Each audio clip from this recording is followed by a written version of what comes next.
कसं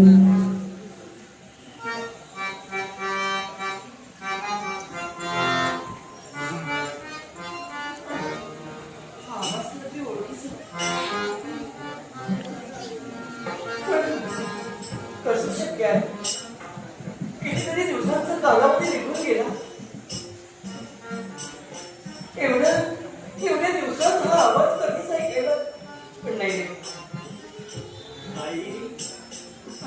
माझी भार बायको आली नाही का ग? नाही. अच्छा, तुझी हात तिला ऐकूही गेली असेल, पण कोणत्या बदलानं ती तुझ्या पुढे येणार?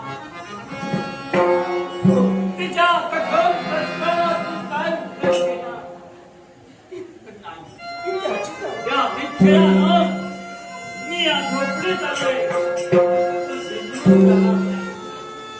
पण माझ्या ताईची समजूत घालून माझं काम करा. ताई लक्ष्मी,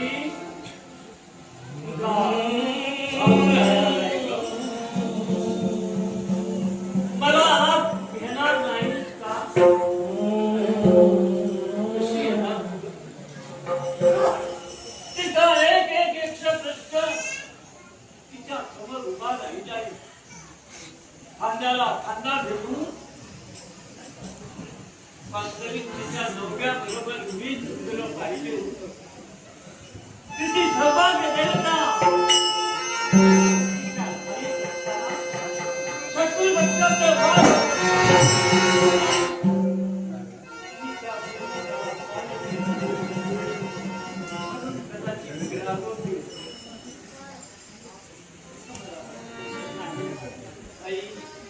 तो पुरावा सोडलो आणि माझ्या हाकेला ओ देऊन मला पुन्हा येण्याची संधी दिली.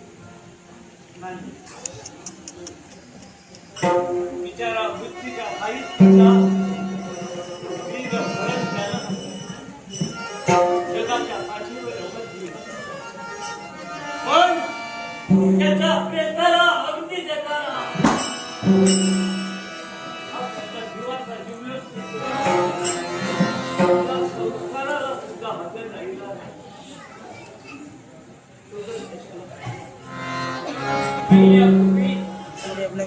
लक्ष्मी लक्ष्मीहून दोन काळाला जन्म दिला. या प्रार्थनेनं तरी मी वास्तविक यायला पाहिजे होतो. कर्तव्याची वेळी माझ्या पायात होती. महाराजांनी जी जी आज्ञा करावी तर त्या आज्ञेचं पालन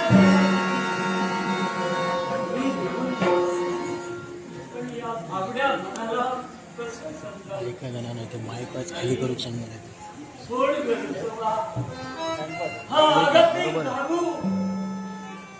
मागून किती बोलतो.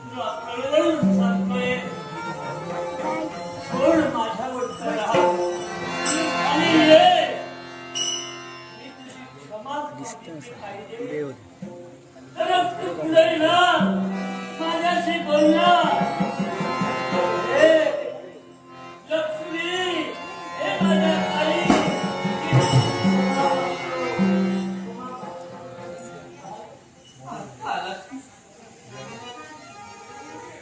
काही म्हणतोयस?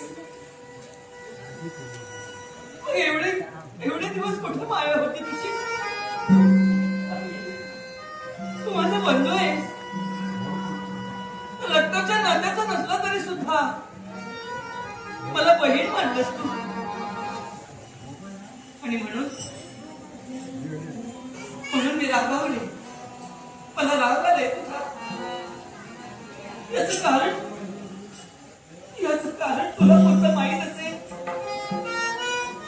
कारण राज्यावर परकीयांचं आक्रमण झालं. परकीयांचं आक्रमण परतावून लावण्यासाठी म्हणजे स्वामी खिंड घडवत होते.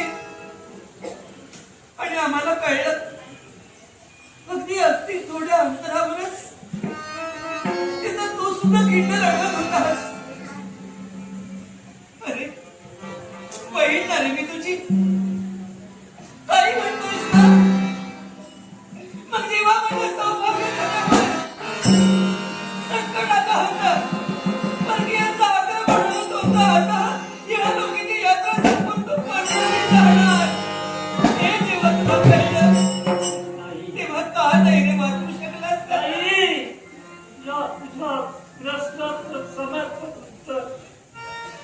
माझ्या जवळ नाही. तुझं म्हणणं बरोबर आहे. पण देश सेवा आणि राज आज्ञा त्याचा किंकर आहे कमी. देशाची राजाने मला त्या भिन्न लग्नाविषयी आज्ञा केली होती. वीर पत्नी आता भविष्यात वीर माता होती, वीर कन्या होती. मी संजीवला येण्याची संधी देऊ की माझ्या मित्राला वापरी माघारी नाही गेलो. एक कर्तव्य तू पुरं केलं, पण एवढ्यावरच झालं नाही रे. ती अलोकित यात्रा संपून पल्लोकी गेल्यानंतर स्मशानभूमीत यात्रा, हो प्रेत यात्रा निघाली. जेव्हा त्यांचं शव ती काया मी पाहिली, मला पहिल्यांदा रडत असताना माझ्या बायकोराईची आठवण झाली, माझ्या दादाची आठवण झाली. आचार्य म्हणून ज्यांना मान सन्मान दिला जातो तो माझ्यासाठी फक्त माझा भाऊ राहिला म्हणून आशावून नजरेनं मी पाहत होते. मला आपुलकीचा फक्त एकच माणूस त्याची आठवण झाली होती, तो म्हणजे तू माझा भाऊ राहिला. पण तेव्हा सुद्धा तो कुठं दिसला नाही. त्याला उचललं, खांद्यावर घेतलं, यात्रा स्मशानभूमीत जात होते. शेवटचा डाव फुटला. पण तेव्हा सुद्धा पाठीवर हात फिरवायला माझा भाऊ नव्हता. कुठं गेला होता रे? तेव्हा सुद्धा बंधूची माया निभाली होती का रे? माया ममतेवर रणांगण नाही चालत. रणांगण नात्या होत्याचा विचार करत नाही. मी किती दाबले समाधान होणार. गुरुच्या समर्थभूमीवर आपले इष्ट मानले गेले तरी पण त्याचा विचार महाराजांची आज्ञा राज भिल्ल बनून पाहून त्या दिशेनं शत्रूला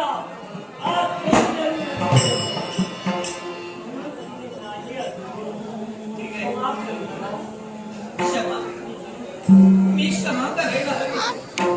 त्यानंतर यावर सुद्धा थांबलं नाही रे. आणि ते गेल्यानंतर काही दिवसातच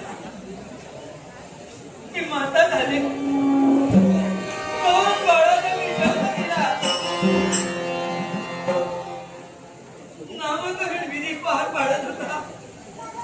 तेव्हा सुद्धा मी चांगल्या वर्षाप्रमाणे तुझी वाट पाहिली रे. पण तेव्हा सुद्धा तू नाही आला. तुझ्या प्रश्नाचं माझं मन माझ्या पत्रांना पाहण्यासाठी उत्सुक होतं.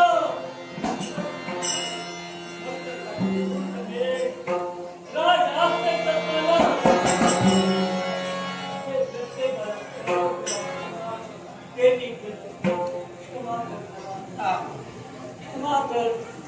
खिंड लढवत असताना तुझं राज कर्तव्य, त्यांना स्मशानभूमीत नेत असताना सुद्धा तू खिंड लढवत होता.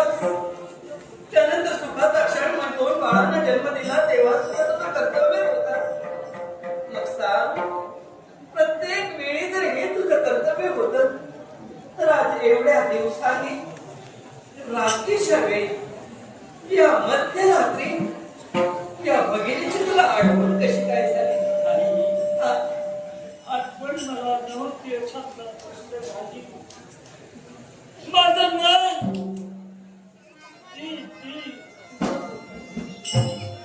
रक्षाबंधन आणि भाव तुझ्या तशी पावलं तुझ्या बरोबर तशी बोलण्याचा प्रयत्न माझी पावलं करत होती. कर्तव्य वाचून माझ्या नेत्रासमोर उभं राहिलेलं विसर पडला. पण कित्येक दिवसानंतर रात्रीच्या वेळी हे कोण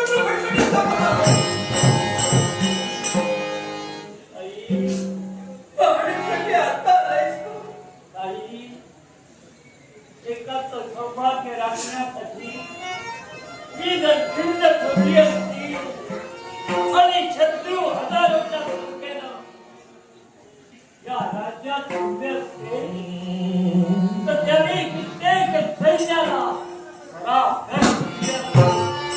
सांग, किती बायकाई विधवा होणार होते ऐकलं ते नाही का तुझ्या लक्षात येत? सगळं तुझं ऐकलं. आता फक्त मला एवढंच सांग, या मध्यरात्रीच्या प्रहरी आज ते इथं का आलंय? कारण आजची आजूबाई सगळ्यात कारण पण मी आत्ताच म्हटलं तू या जगात एका नात्याला बंधित नाही. यशस्वी मुलगी, यशस्वी बायको, यशस्वी माऊली त्याला तुला सामोरं घ्यायचे.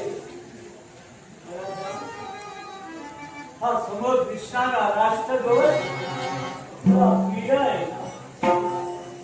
समोर दिसणारी राजराणी यासाठीच आपण आहोत ना. सौभाग्याने प्राण खर्च केले ते फक्त मायभूमीसाठी आणि त्या भगव्याच्या रक्षणासाठी. तीच मायभूमी आणि तोच भगवानचा प्राण आहे. मग मी एक एक पाऊल उचलतोय या कर्तव्यासाठी.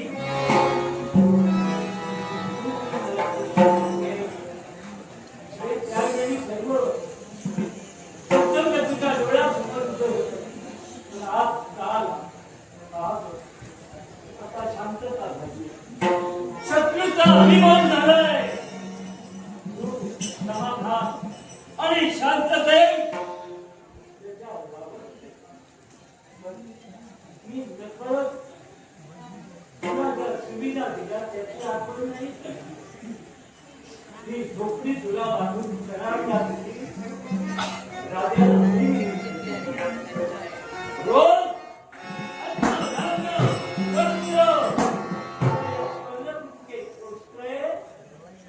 माझा शब्द मग महाराजांचे शब्द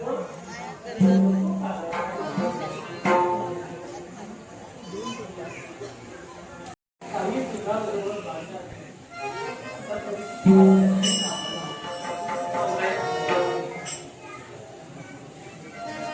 सांगू द्या.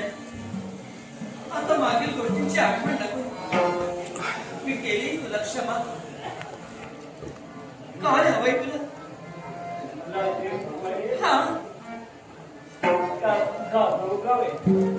माझं मृत पडलेला बाप म्हणजे सौभाग्य देवता यांचा बरोबर नाही. असंच मी मागणार तुमच्या सगळ्या घराण्याला शोभेल अशीच मी मागणी करणार. वाह्य काही मागणार नाही. सरदार राजाला शोभेल असं मागणं असं काहीतरी मागणार आहे. असं काय हवंय तुला की सरदार घराण्याला सुद्धा शोभा देईल? असं काय हवंय? अशी काय मागणी करणार आहे? सरकार घराणं आणि राजघराणं ही अव्याहत जोड आहे. तेव्हा मी मागं फिरत नाही. तुझ्या जवळ एकच मागतोय, मन घट्ट कर. मला देण्याचा शब्द देणारे तेव्हा महाराज मी सुत्री आहे. राज्याला वारस नाही, राज्याला वारस होणार तुझा एक नाही.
तू तरतूद केली म्हणजे हे सुद्धा तू बोलून दाखवलं म्हणजे तुला स्वाद दाखवली एका आईच्या बाळाचा तुकडा तुला हवाय नाही रे मी माझ्या बाळाला नाही देऊ शकत नाही देऊ शकत मी माझ्या बाळाचा सौभाग्य नाही पण सारा जीवनाची करते मला शाळामध्ये माझा गुण झाला या दोन मी करते आणि तू मात्र माझ्या बाळाला राज्यासाठी सादर महाराजाला नाही नाही मला मराठाला तरी हरकत नाही माझ्या पंचप्राणांची आहुती द्यावी लागली तरी हरकत नाही पण माझ्या काळजाचा तुकडा नाही रे देऊ शकत मी आई आहे या काहीच काळीच बोलतोय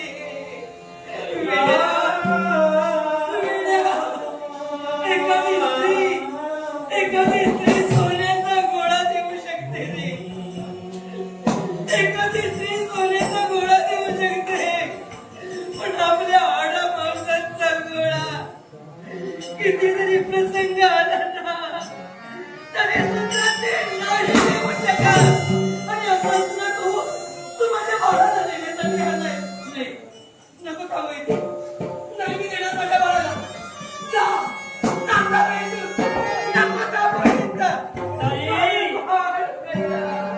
मी कुणाची मागणी करता विजय प्रमाणे कडकडली माझ्यावर कोसळण्याचा हे प्रयत्न मी नाही तुला दोष देणार तुला बरोबर असं मी नाही म्हणणार पण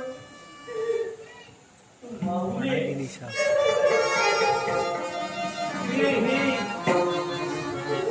सुटलेल्या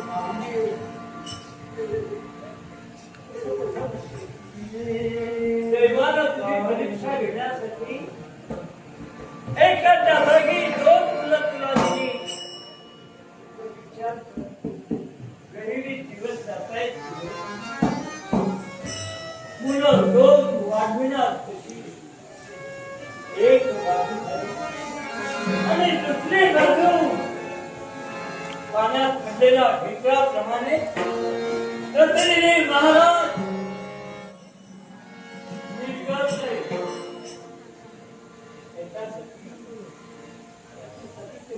सांगितलं ना म्हणजे आता मला याचा सांभाळ करायला जमणार नाही हे तू आता मला सांगणार आहेस अरे एखादी कुणीतरी भिकारी जरी स्त्री असली ना तिला एकच का शामशार जरी मुलं असली तरी सुद्धा ती गावाला भिक्षा मागते आणि आपल्या मुलाचा सांभाळ करते पण मुलाला कोणाचे स्वाधीन करत नाही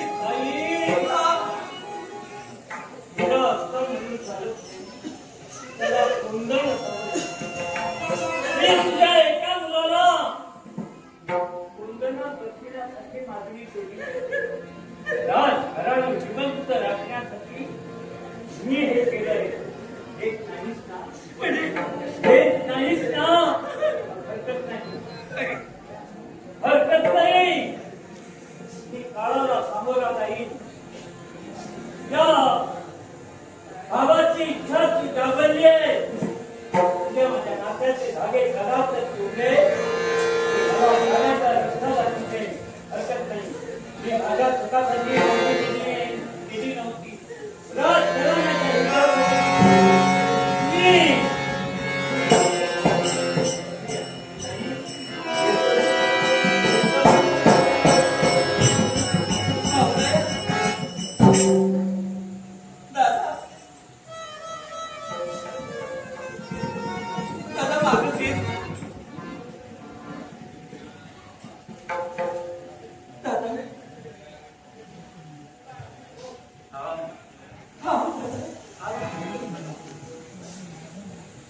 मागं बोलविते झालं ना एखाद्या पिसाळलेल्या वाघिणी प्रमाणे माझ्या अंगावर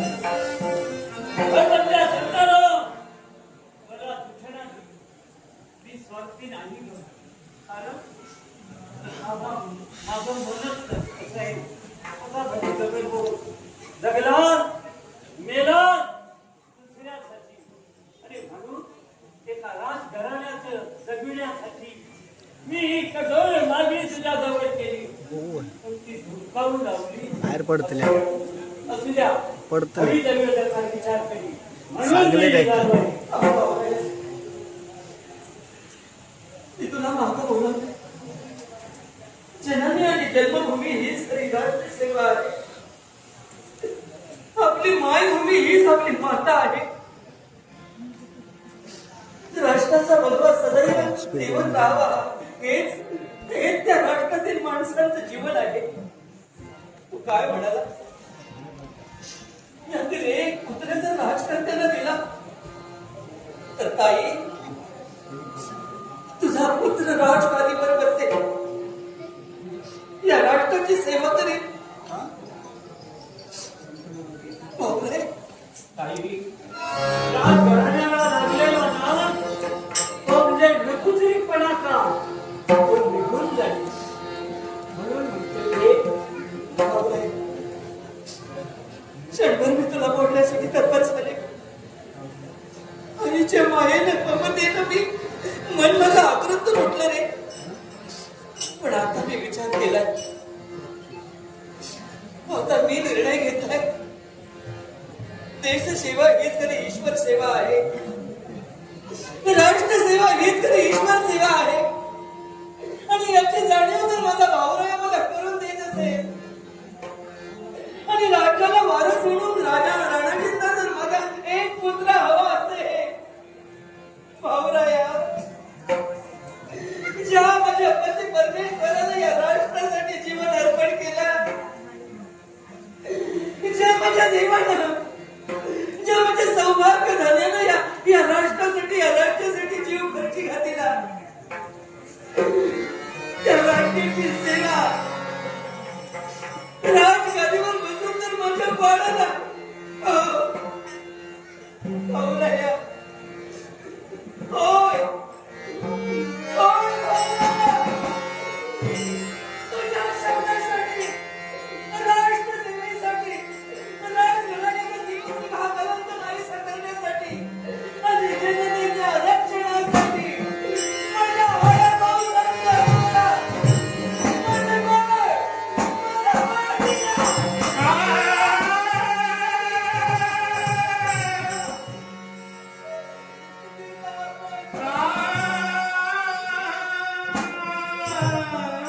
आता अनंत काळाची माता शिवली आणि म्हणून राष्ट्र प्रेमासाठी राजघराण्यासाठी तो त्याग करते.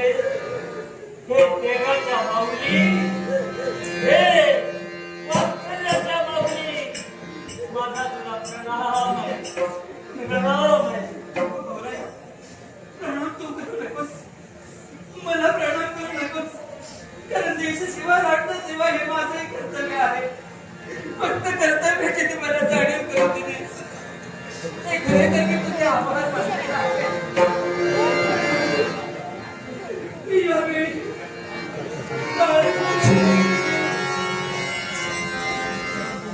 एक कर्तव्य म्हणून एक माता आपलं बाळ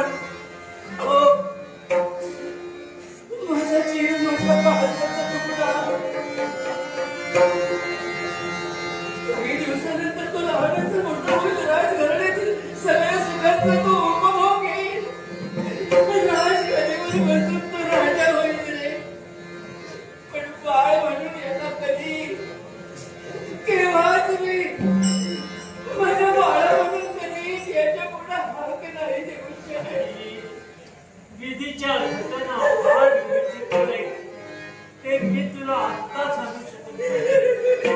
भविष्याचा सखोल काळात काय येईल असेल ते मी तरी कसं सांगू. तेच सांगते मी. तुझ्या हातकडे दिल्यानंतर याच्याबद्दलचं माझं आई पण नाही आई पण तसंच राहील. पण तरी सुद्धा मी माझ्या बाळाला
म्हणजे तो आहे तो श्याम. आणि एकाचं नाव सुंदर. मी तुमच्या जवळ बक्षीस तो 2000 दिला. बक्षीस 2000 तो माझा सुंदर आहे. जा दोघांकडे गणेश मिस्त्री म्हणून सांगितलं श्याम माझ्याकडे नाही. जा जा लवकर. बाई, हा. तू जेवढा त्याग गणेश केला मिस्त्री. आहे, तबलजी तेवढा त्याग मलाही करावा लागेल. कारण ही दोन मुलं एका हाताच्या स्मरणात एका मित्राला आपण भाऊ आहोत. हे कधी कल्पना उपयोगाचं नाही याची दक्षता मी घेतली. हा याचा भाऊ आहे, हा याचा भाऊ आहे. ते आम्हाला करणार नाही, किंबहुना सुंदरताही करणार नाही. ते निश्चिंत आहे. मी येतो. सावध स्वतःला काही कमी पडलं या गावचे स्वतंत्र एक उत्कृष्ट तबलावादक गणेश मिस्त्री यांच्याकडून माझ्याकडे यशवंत काका यांच्यासाठी हे बहुमोल पारितोषिक आहे. दशावतारी कलावंत एक नाट्यप्रेमी गणेश मिस्त्री यांचे आभार मानून आम्ही दोन्ही कलाकार त्याचे आभार मानून या बहुमोल बक्षिसाचा स्वीकार करतात. चिरंजीव सिद्धेश कलिंगड आम्हा दोघांसाठी मी बहुमोल 200 रुपयांचं पारितोषिक दिले. सुधीर कलिंगड यांच्या स्मृतींना वंदन करून त्यांच्या आत्म्याला शांती मिळो अशी ईश्वरचरणी प्रार्थना करून सिद्धेश कलिंगड यांचे आभार मानून आम्ही दोन्ही कलावंत या बहुमोल बक्षिसाचा स्वीकार करत आहोत. काळ सोकावलाय. तो आपल्या काळाच्या गतीनं चालतोय. भविष्याचा विचार पण फक्त तू मुलगा मला दिला आहे हे तुला ठाऊक आणि मला ठाऊक. जीव जाण्याची वेळ आली की हे दोघे बंधू आहे ते करून देऊ. गलत रडेल, स्पर्धा माझे त्याला तोड पुन्हा द्यावं लागेल. येतो मी. काही लागलं समजलं रात झाले संदेश पाठवतो. लाभो सुख सारे या समाजाने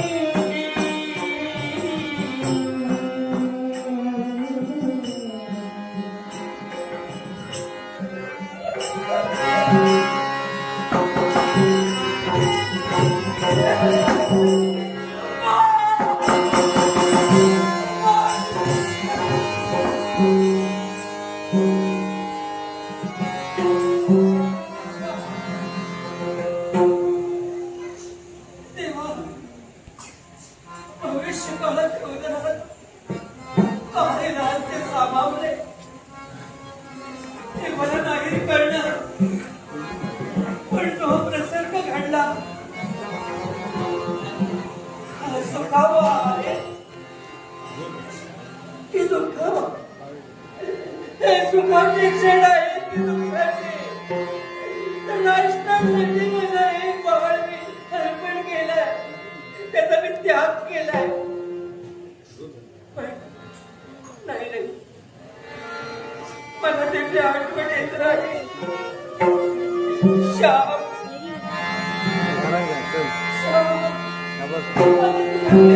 तुझ्याकडे पाहू आईच्या आठवणीचे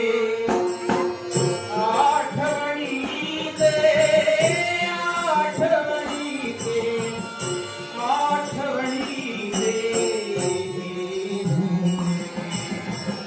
कधी रे हे कधी रे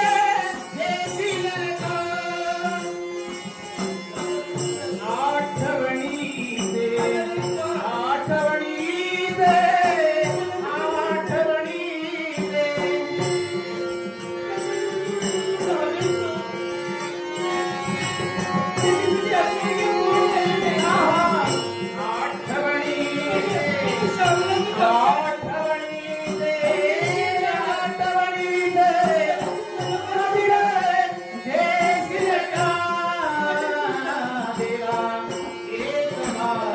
केलं